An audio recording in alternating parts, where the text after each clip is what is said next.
Yo, this is Khayree, and this is my fuck it moment. Fuck it. About 2 years ago, I used to work at A&T selling phone plans. We would travel around to different stores, just selling to people that are in the stores. Actually, I'm gonna be quick like Nestle and beat it like Michael Jackson. That's why your neighbor said I remind him of Nicolas Cage, because I'm gone in 60 seconds. And at the time, this was the highest paying job I ever had. Like it actually paid really good. But what I didn't know when I had signed up for the job was that it was basically 60-hour work weeks. Shit.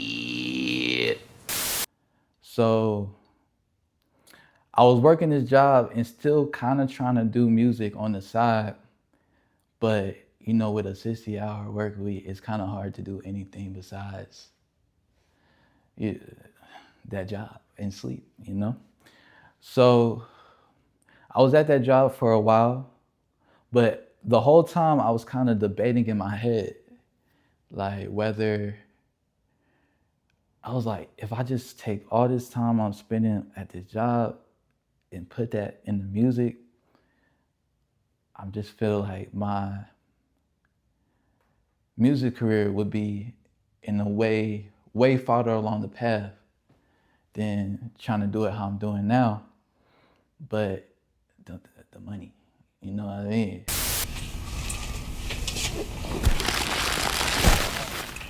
Dude. So I'm stuck between a rock and a hard place.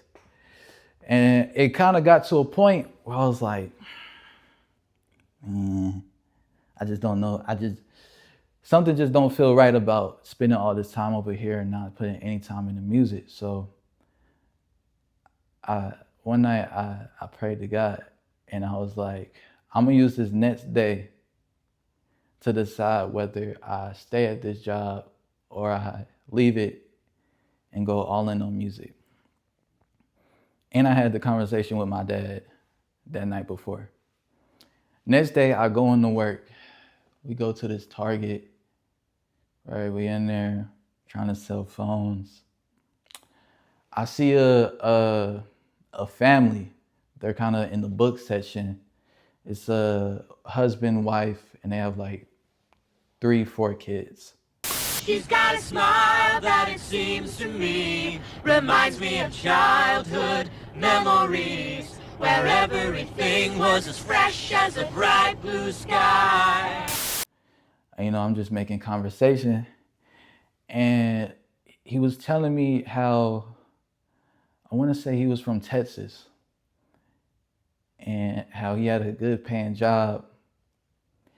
And he just said God had told him or moved him to become a Jehovah Witness and travel around and, spread the word and pray for people, right? And I'm like, okay, pretty cool. I'm still trying to sell him on this phone plan, you know what I'm saying? I'm not really thinking too much of it. And I'm like, okay, right. He's like, I can pray for you if you would like us to. And at this point in my life, I wasn't Christian. But I don't know, for some reason, I was just like, you know what? I'm going through it right now. It can't hurt, right? So him and his wife, we all sitting together. They start praying for me in the middle of this Target, right? They do their prayer, and then he gets done with his prayer. And now you got to keep in mind, this man doesn't know anything about me, right? And after the prayer's done, he looks at me and he's like, pause. He said, God's telling me you have a very powerful tongue. Cut! Come on, dog. Pause. I said, pause.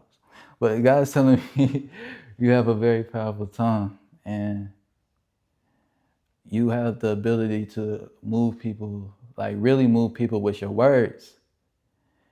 And he was like, have you ever thought about preaching or something like that?